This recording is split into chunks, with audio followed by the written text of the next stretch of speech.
यूएबीयू का एक सर्कुलर आया है, डेटेड 4 जनवरी है, लेकिन ये पहुंचा 7 तारीख की रात को हमारे पास है। वो है नेक्स्ट मीटिंग यूएबीयू आईबीए मीटिंग एट मुंबई। 12 जनवरी को मुंबई में ये मीटिंग होने वाली है रेजिडुअल इश्यूज़ के ऊपर, और उसमें डिटेल ज़्यादा नहीं है। सिर्फ उन्होंने ये कहा है कि 5 day banking, pension updation, adequate recruitment, ऐसे ही टॉपिक हैं जिसके ऊपर वो जनरल टॉपिक्स हैं जिनके ऊपर वो बात करना चाहते हैं। चेन्नई में जो मीटिंग हुई थी यूएबीयू कंस्टिट्यूएंट्स की, उसका भी फॉलो अप करना है। उसके बाद वो कहते हैं कि चार्टर ऑफ डिमांड के ऊपर भी हम चर्चा करेंगे, और ऐसे ही 4-5 इशू हैं जो रेजिडुअल इशू 5 साल से पेंडिंग पड़े हैं, उनके ऊपर भी विचार करने की मीटिंग जो रखी गई है 12 जनवरी को। संजीव कुमार बंदलिश जी ने सभी कंस्टिट्यूएंट्स को इस लेटर के थ्रू, जो मैं आपको वीडियो में दिखा रहा हूँ, सभी को रिपोर्ट किया है, और जो जो मीटिंग में जाना है उनको इनवाइट भी किया है। तो देखिए, मामला जो रेजिडुअल इश्यूज़ का है उसमें 2 हॉट टॉपिक हैं, 5 डे बैंकिंग और पेंशन अपडेशन। 5 डे बैंकिंग का तो सलूशन निकल रहा है। वो ये है कि कान को इधर से पकड़ के छोड़ दिया तो उधर से पकड़ लिया, उधर से छोड़ दिया तो इधर से पकड़ लिया, बात वहीं की वहीं है। 5 डे बैंकिंग, 5 डे वर्किंग जो है गवर्नमेंट ऑफिसर्स में जो 5 डे वर्किंग है वो नहीं है बैंकिंग। बैंक को टाइम बढ़ाने की बात करी जा रही है। 9:30 बजे सुबह शुरू हो जाएगा बैंकिंग। पब्लिक सर्विस ऑफिसर शाम को बढ़ाना चाहते हैं, क्लरिकल स्टाफ दिन में बढ़ाना चाहते हैं, अभी तक किसी रिज़ल्ट पे नहीं पहुंचे हैं। तो 15-15 मिनट का भी ये भी ऑप्शन आया है कि 15 मिनट सुबह कम कर दिया जाए टाइम, और शाम को 15 मिनट बढ़ा दिया जाए पब्लिक डीलिंग आवर्स को। तो उसमें 5 डे बैंकिंग फिर शुरू की जा सकती है। तो वो तो ले दे के एक चीज़ को एक ले लिया, जैसे बच्चा छोड़ देता है मैं बैलून नहीं लूँगा तो मैं कार ले लूँगा, कार नहीं लूँगा तो मुझे बैलून ले दो। तो ऐसे वो चीज़ है, एक ऑप्शन को छोड़ दिया दूसरे को पकड़ लिया। 5 डे बैंकिंग हम कह सकते हैं कि ऑलमोस्ट फाइनल होने जा रहा है। दूसरी बात है पेंशन अपडेशन, वो अभी किसी रिज़ल्ट पर हम नहीं पहुँचे हैं। वो फेज्ड मैनर की बात कर रहे हैं, 1986 रिटायरीज़ की बात कर रहे हैं। तो किस रिज़ल्ट पर ये पहुँचते हैं ये भी कुछ अभी तक नज़र नहीं आ रहा है। तीसरी बात है एडिक्वेट रिक्रूटमेंट की, चार्टर ऑफ डिमांड की। चार्टर ऑफ डिमांड को अभी 1 नवंबर 2022 से हमारा ड्यू हो चुका है। नवंबर, दिसंबर और जनवरी बीत गई है, 3 महीने हाथ से निकल चुके हैं। 3 महीने तो हमारी लेवी इकट्ठी हो गई है।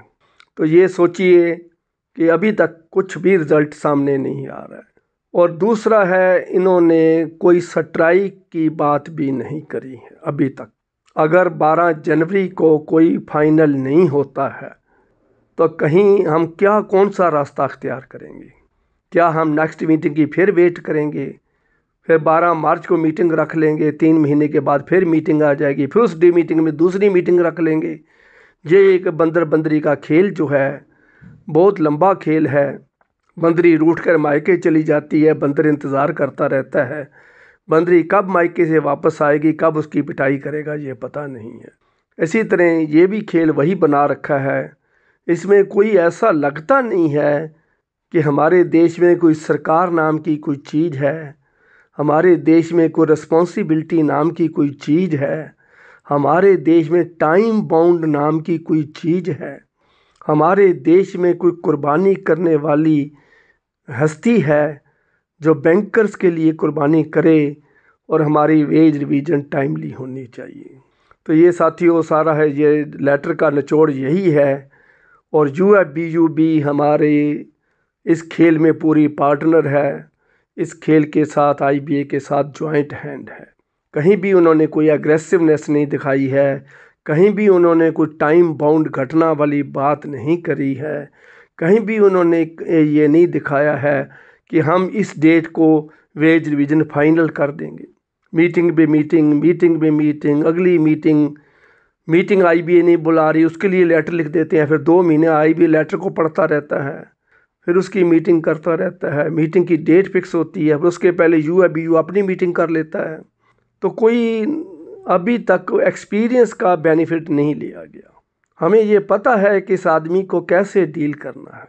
ये जो है IBA नाम की हस्ती जो है कितनी बार डिसीव कर चुकी है, कितनी बार हमारे को धोखा दे चुकी है, कितनी बार टाल मटोल कर चुकी है, कितनी बार हमारे प्रोग्राम को लिंकर ऑन कर चुकी है।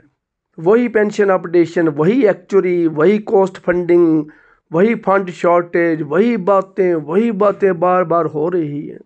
वही की वही बातें हैं, वही 10 साल पहले जहाँ बैठे थे वहीं के वही हैं। एक्चुअली अपॉइंट करेंगे, फंड्स की शॉर्टेज चल रही है, ये प्रॉफिट में से पेंशन दे रहे हैं, वही रिपीटेड बातें हो रही हैं। तो किसी भी कोई आनंद वाली बात नहीं है।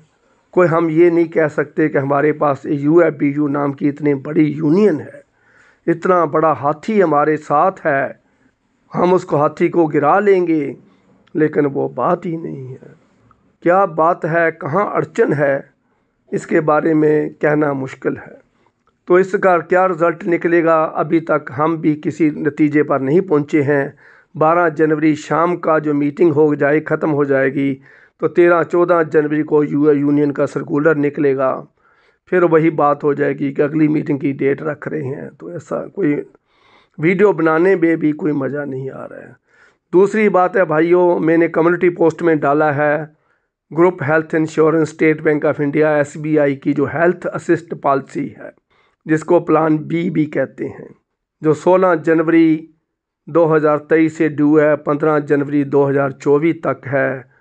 उसमें 6 लाख का टॉप अप की पेमेंट भी बैंक की तरफ से होगी। Premium will be paid by the bank. और आप इनकम टैक्स पर्पज़ के लिए वो एक्सरसाइज भी करेंगे, डेबिट क्रेडिट एंट्री आपके पेंशन अकाउंट से करेंगे, ताकि आप इनकम टैक्स का जो बेनिफिट है वो ले सकें।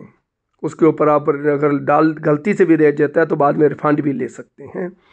तो जैसे पिछले साल 7,830 रुपीज़ उन्होंने डेबिट करके फिर क्रेडिट करे थे, वैसे ही होगा।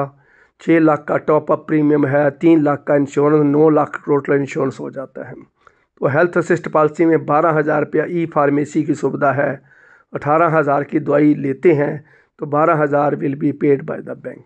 तो ये आपको बहुत बड़ी फैसिलिटी है। और प्रीमियम वही का वही है, 19,490 रुपये है जैसे पिछले साल था, उसमें कोई इंक्रीज़ नहीं करी गई है। जबकि क्लेम की ज़्यादा क्लेम किए जा चुके हैं प्रीमियम से, कंपनी को आलमोस्ट घाटा ही पड़ा होगा रक्षा इंश्योरेंस को। तो ये बात मैंने कम्युनिटी पोस्ट पर शेयर भी कर दी है, यूट्यूब कम्युनिटी पोस्ट पर आप देख भी सकते हैं। तो आज की जो वीडियो में इतनी सी बात शेयर करनी थी, ये 2 बातें हैं। तो ख़ास बातें यही हैं, बाकी छोटी छोटी बातें चलती रहती हैं। उसके ऊपर यूट्यूबर मेरे भाई मेहनत कर ही रहे हैं, वीडियो बनाते रहते हैं, आपको छोटी छोटी बात भी रिपोर्ट करते रहते हैं। मुझे भी खुशी होती है कि इतनी छोटी सी बात भी यूट्यूबर्स ने वीडियो बना के आपको बताई है। तो मुझे आशा है वीडियो को लाइक, शेयर और सब्सक्राइब करना नहीं भूलोगे। Thank you very much.